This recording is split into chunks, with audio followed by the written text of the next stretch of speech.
What is up, guys? I am Professor Crypto Banana, and this is going to be my first video.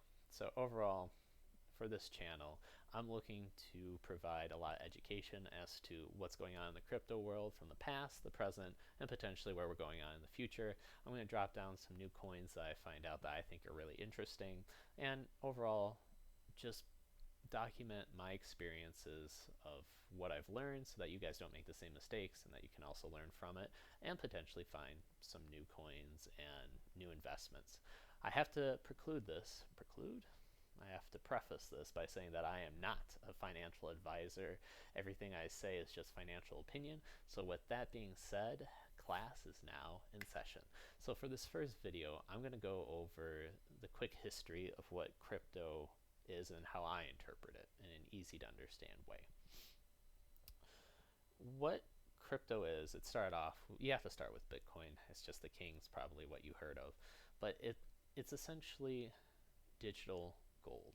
You don't utilize it to, you wouldn't go to a store and buy a bar of chocolate with gold, right? But it's made to hold its value. That is really how I see it. I also see it as a way to get exposure to the crypto world. And it also has the least amount of risk. I'm going to compare it to the stock market. It's like a S&P 500. It's just the safest. You get a lot of exposure, but it's also the least likely to come under scrutiny when it comes to regulation and whatnot. It's not going to be like, it's really hard to take down. So that's why they say it's the least risky. It's the most secure due to how many people are mining it. So that's a whole other concept. But when it comes to right now, who is king of the crypto universe, it is Bitcoin. There have been other cryptocurrencies beforehand, from what I understand, but Bitcoin is the one that's proven itself to be the most secure and the best so far. So why is that? I think it started off with the idea that you can actually send money online in a trusted way where you don't need a middleman. You don't need a bank, you don't need permission from anybody, and that's a big thing. If you're in the US, not that big of a deal, right? You're kind of like, yeah, it's a pain, 3 to 5 days, you gotta jump through some hoops. But from an international standpoint, it's not uncommon for somebody to work in a different country and send money back home.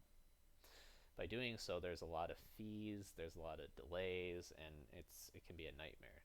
In addition, it's not uncommon for people to purposely wait outside of these facilities where your family member would go to, wherever they'd go in order to get that money that you sent, and then there'd be some criminals waiting outside ready to rob.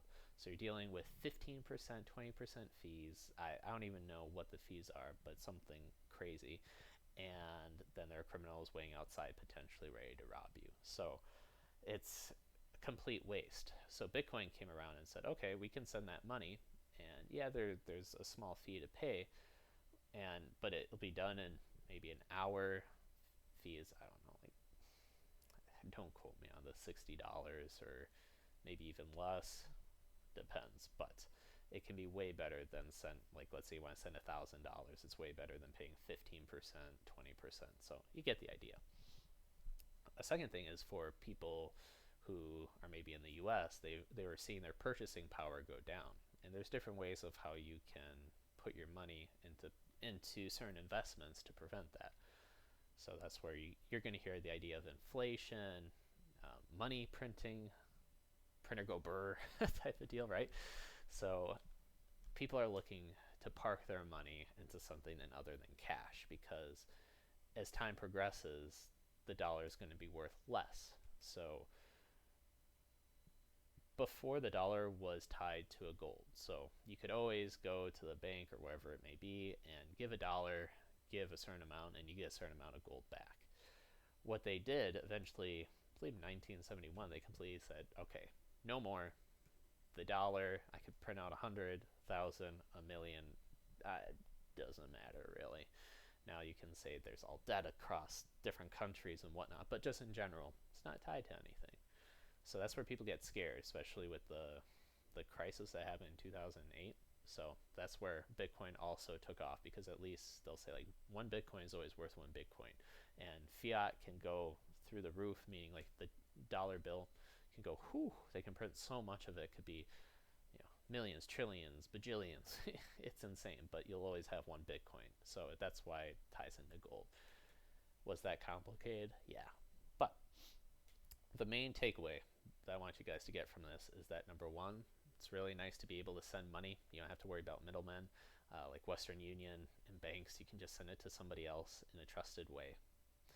Costs way less. And then also you don't have to worry about your dollar losing value because you got something in Bitcoin. You can sell it really easily. It's not like a house that takes a long process. So these, I think, are some of the bigger selling points of why crypto came about. But just to send money and keep it parked is like, is it really that much utility? So this is where Ethereum came about with smart contracts. So it's the idea that, well, what if you want to represent an item on the blockchain? So let's say you wanted to digitalize a baseball card, and say like, okay, online you now own a baseball card. And I say, great, I will give you $10 for that. Well, let's go back to the previous example. You need somebody in the middle to make sure that it gets transacted and it's trusted, right?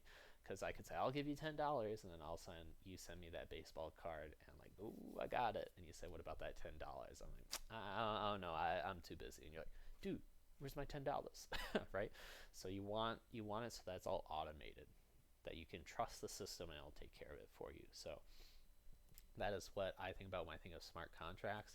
It's that you can put up certain items on there that you consider valuable, and somebody else can come with money. You can bring your asset and it will take care of it for you, and you can put on different conditions. So you could say, all right, I will give you $10 for that baseball card and give it to me at the first of the month. I guess you could program it that way. So it's kind of cool. It comes up with different strategies, and that's why you're going to hear about stuff called like NFTs. You're like, oh, what are NFTs? It's honestly, don't worry about it for right now. It's just the idea that you can have, let's say, a picture, like a piece of art, or you can have a baseball card, or you can have different items, and you can transact it and trade it between each other. So that is really a cool concept, right? So where do we go from here? Well, the problem with Ethereum and the smart contracts is that you have to pay a fee in order to make this happen, to make sure that everybody's in check and the system works as expected. With so many people on the network, it did not scale well, meaning it worked great if it was only 10 people trading, because it's not busy, it's not congested, and there are people running computers to make sure that everything runs smoothly and the program's operating more or less. And in order to run that, they get paid a small transaction fee, just boop. Like let's say with the baseball card analogy, that person who is helping to make sure that the network and we can trade back and forth, they'll get like a small percentage of that, like 0.1%, 0.2%. But the problem is, now that more people are coming in, these people running these machines, whew, it's a lot. It's getting congested, it's getting heavy, and you want to like push it through. So some people may have a higher, more important transaction that they want to make, right? Because it's instead of just buying a baseball card, you're like, I could go through tomorrow. I don't care. It's just I don't need it right now. But maybe there's a different trade that you need like right now. You say, I'll jump the line. I will pay double the fee. I don't care about 5 cents. I'll pay you $10. So then you get into this bidding war and it gets very congested, and these people that are trying to run these computers to make sure that it all gets processed, they're like overwhelmed. So by higher prices, less people are more willing to wait. Complicated, yes, I don't blame you. So when it comes to Ethereum, think about it that you can do more advanced things with the assets and the crypto, and it costs fees in order to do it, but so many people now got into it, these fees are ridiculous. You may want to maybe just buy a token or cryptocurrency for like $10, but when the fee in order to just buy or sell is $60, it doesn't make sense, right? Now if you have $10,000, $60 is meaningless, right? It's nothing. You're like, fine, if I make a huge profit, I'm good. But you are only have a small amount, you don't want to deal with that. So this is why there's kind of like a third generation. You're going to hear of names such as Cardano. You're going to hear names such as Solana and all these other type. And what they're doing is they're trying to make it so that it's extremely fast and also cheap. Okay, so by doing so, you're able to trade and do a lot more transactions. It's quicker. It's better. Well, people will argue with me. Okay, which one's better? So Ethereum does know that this is an issue, and they're working on creating Ethereum 2.0, which could come out next year. I'm not really caught up on the date, but they realize that's an issue, and they're taking steps in order to make that happen. So Ethereum is where the big boys play. A lot of people made a lot of money.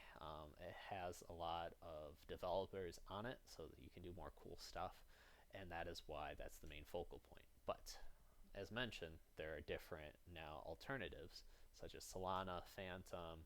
They're all rising above, and some developers are saying, like, why don't we just go over there?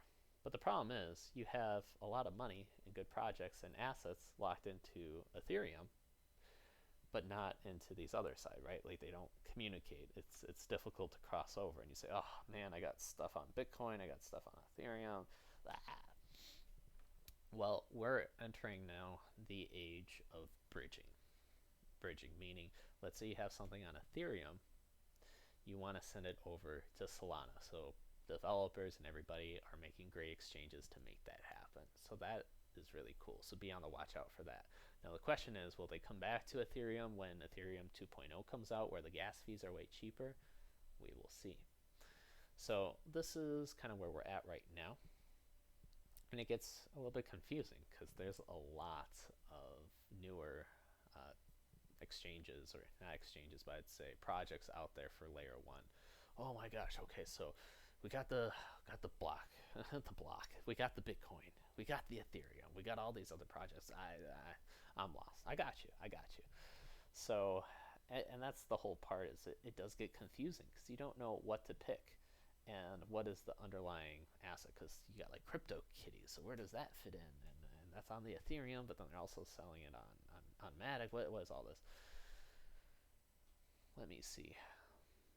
You could think of Bitcoin just being its own asset. You can think of Ethereum being similar to the US stock exchange, right? So then you got like you can buy Apple stock, you can buy different ones, right? But if there's the Asian stock market exchange, it's a little bit more difficult, right? You can't really go over there, so you're kind of stuck in the market that you're in. And that's what it is for Ethereum. Ethereum is its own kind of like market. Think of it as a grocery store. It's like a big Walmart or something, and then you can pick all your items in there, and those are your projects. But then if you pick something, you buy, let's say, a t-shirt, you can't go over to Target and then return it, because they say, no, you got this at Walmart. You stay at Walmart. You go deal with them. So that's how I see it. But now what they're doing is they're making it way nicer, so that you got your Ethereum, which is your Walmart, and then you got your Cardano, you got your Solana, so that's like your Target, and then they bridge it together. We're saying like, oh, okay, well, this t-shirt, we know this brand, if you bring it over here and you want to return it, yeah, we'll take it, because we know what to do with it. Everybody knows it, so we'll take it. We can resell it, and that's where we're going. Now I'm looking a little bit further into the future, and again, I've listened to a lot of people. What crypto is, people say like, oh, it's speculative, it's volatile, but it does have a lot of use cases, and it's getting discovered, and it's getting adopted extremely quick. So you'll hear people say the internet, right? It was coming up, it was the .com bubble. A lot of things did crash, but you're watching right now. You use your internet in everyday life. So that internet is extremely important and critical, and you got to navigate your way through it as well, especially through the rises and through the crashes, but eventually gets adopted by a lot of people. And that's what we're seeing with crypto. A lot of people are getting into it, they're adopting it more, and more people get into it, more money floods in, and you're early. You are really early. Think about your family. How many people in your family know about it? When you go to work, how many people know about it? That is always a good determining factor that I use. So you can be very early, especially before big investors in companies, because there's regulation holding them back. So you have the ability to get in, but they don't, or not to the same extent. So you can front run them, and you'll hear a lot about manipulation and whatnot. So, where is it going from here? People are now starting to see ways in how they can make business models more efficient. Whoa, business models, financial, what are you talking about? There's a lot of middlemen in between that'll take fees and they'll take more of the finances out of it. And there's better ways on how to do it to make it more efficient. Just overall in life, a great example is the music industry, record labels. 100 artists can come to a record label, say, hey, I need the studio time, I need to promote this, I need to do everything. The record label tries to make a guess, and maybe they have one that really blows out of the water, right? So making millions and millions, famous artists, but that artist only gets like what, 2% of the cut, 3% of the cut. It's ridiculous. In the studio, it's like, haha, okay, well, I'm making profits. It's also making up for all the poor or the other artists that didn't pan out. So the artist that made is like, dude, I knew my quality was good. I put in so much time, energy, effort, and I'm producing millions of dollars of revenue, but I'm only getting 2%. This is some BS, right? So on the flip side, what you can have is on the crypto is an artist can say, hey, I'm coming out. Here are some of the songs on YouTube. Here are some different songs. Now, if you want to invest in me, I'm marketing myself out and you can invest in me somewhat. I can come up with my own cryptocurrency, and if you buy a small portion of it, all my profits, you're going to get it. It's kind of like you got a share, and you're going to get some dividends. And if I make it big, whew, you get a lot of those profits. Now, what's on the flip side for the artist? Well, the artist now can help, he got fundraised from all his investors or from people like you and I who put money into that, and he gets a bigger profit, and he can also share it and cut out the middleman of the recording studio. That's what's happening right now with artists, right? Because a lot of artists, they can paint, but then to like sell it and market it, it's a pain. But you can go directly to the consumer, so you just cut out the middleman. And right now, a lot of people have seen that, and they're trying to push it out to other areas and say, how can we make this more efficient? How can we make that more efficient? Raoul Paul, he's always a good person to listen to. He talks about, what if Disney comes around and says, oh, man, it takes so much to market to people and to get them involved and how to buy and sell. How about we do something different here? What if we sell our own crypto? You can own a portion of Disney through this crypto, and if you have a certain amount, you get early access to see certain movies, or you can get certain Disney product at a discounted rate. You got that community where people feel involved, they're talking to each other, and that is a big thing in crypto as well, as the community aspect. And then you just cut out the middleman. So this is just kind of mind-blowing stuff. One other area that is seeing major adoption and development is the video game industry. So hear me out on this. So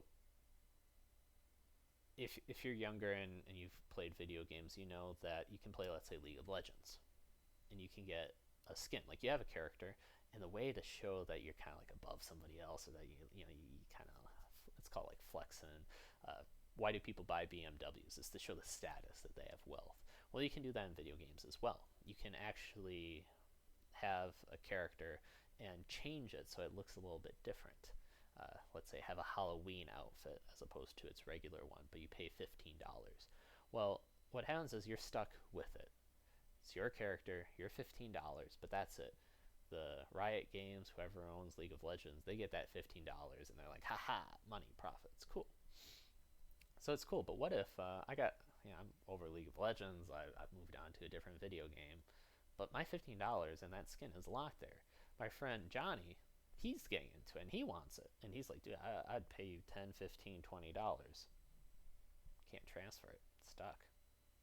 Well, with crypto, what you say is, now I own that skin. Like, it doesn't belong to Riot or League of Legends. It belongs to me. And what I can do now is I can sell it to somebody else. I can hold on to it and sell it at a later time because I think it's going to go up in value. I can rent it out because let's say it's that Halloween skin. I like it, but it's getting close to Halloween time, and some people are like, dude, I just want to rock that. I want to show it. I don't want to buy it, but hey, $2. I'll to have it for Halloween. I'll do it. All right. And then there are even more advanced games that come out that are uh, pay to play or play to earn, and they're getting in triple A rated games. So think of Call of Duty, right? You can pay certain money. It's player versus player, but now they're going to do that on the blockchain, and it's going to be in such a way that you don't even know that it's on the blockchain. So you can just play it, and you're like, oh, okay, cool. Oh, I want to buy this package or this item in game, and oh, I want to sell it. Well, it's happening all behind the scenes on the blockchain. So that is really, really cool. And it allows it to be more moved, and that is where you're seeing a lot of money come in. In the video game industry, is that big? Oh, absolutely. People love playing it. There's a game coming out, still probably major in development, but it's a Star Atlas, and they're having a whole economy within the game, like its own economy, where you have to pay money to buy the ship, to gasoline to or gas to run the ship. You got to pay a crew. You do mining, and then maybe you get some rewards from that, and then you can sell it, and it's just all back and forth. And it's like, whoa. And then you can do like a little bit of taxes, and then people invest into the project. So game developers, what they can do is they can say, we got this really cool vision. We want to get started up. We want to get some funds. They can go to the community, say, hey, do you guys want to invest in this? This is enough to get us going. We can incentivize you in different ways, and then you kind of own a part of that, as opposed to going to a major game development studio. Game development studios can also get involved. So it's just the opportunities that you're going to see is going to be mind-blowing, and it's at such a rapid adoption. There are different people that talk about how technology, at the rate of which it increases, so it's doubling every 1.5 years. So what? 1.5 years technology? What? I don't know. Think back to the day about TVs, right? Having a remote control. No, you had to get up and you actually had to physically change the channel. It was black and white TV. Well, throughout some time, then there is actually, oh, you got remote control. Oh, colored TV. Oh, you can click on it. But it did take some time to evolve in technology. But as technology progresses, the ability and what it's able to do is doubling every 1.5 years. So humans aren't really good with doubling numbers and understanding exponential growth. That is something that you will hear about. We are very, fingers in front of our faces. 1, 2, 3, 4. Okay, I can understand 2 plus 2 equals 4. 4 plus 4 equals 8. I can see that progression. Can you see the progression when it goes from a million, 2 million, 4 million, 8 million, 60 million, 32, and it just doubles and doubles. And then a great example is a story of, I'm probably botching the story, but you'll understand the concept, is it was in India. There was this king, and he had a job for one of the peasants. The peasants did it, and it was a big task and saved the kingdom. And the king says, okay, what would you like? How would you like your payment? And the peasant thought about it and said, you know what? I want rice. Rice is food. It's really good, really valuable here. So what we'll do is take out a chessboard. It's got 64 squares, right? And he says, I just want to put 1 rice on square 1, and then just double it all the way up to 64, and we good. Is that all right? So the king thought, like, well, we go 1, 2, 4, 8, 16, 32. It's like, it's not that big of a deal, right? But when you do the math, the amount of rice, I don't even think like you could supply it from even today's world supply standards, because it's in trillions. I don't know, you take 2 to the 64th power or something of that nature, and it is gigantic. You can't wrap your head around it. And that is what's happening with technologies. You can kind of understand, like, okay, we went from the wheel and pickaxe, shovel, horse, and buggy to a car. Okay, that's kind of cool too. We're getting into artificial intelligence. We're going into virtual reality. We're going into things, and things that may seem like, oh, that's so far into the future, is actually coming up at such an accelerated rate that you're not even prepared. So you can actually mentally put yourself in there and try to adjust the way that you can. Why is Kathy Woods known for ARK investments? Why is she kind of respected and seen as a visionary? Is because she knows the impact of technology and how fast it's coming. And it's coming by fast. So with crypto, that's why it's really huge. And I'm looking at it, I'm trying to see how this all works. It's a unique aspect because you are able to take finances and technology and put it together and then see where else can you put it and make things a lot better and improve it and make it be more efficient. So that's a lot that I threw at you guys. This is where my head is at. I'm curious to hear your thoughts, but either ways, class is over. See you in the next lecture. Pieces.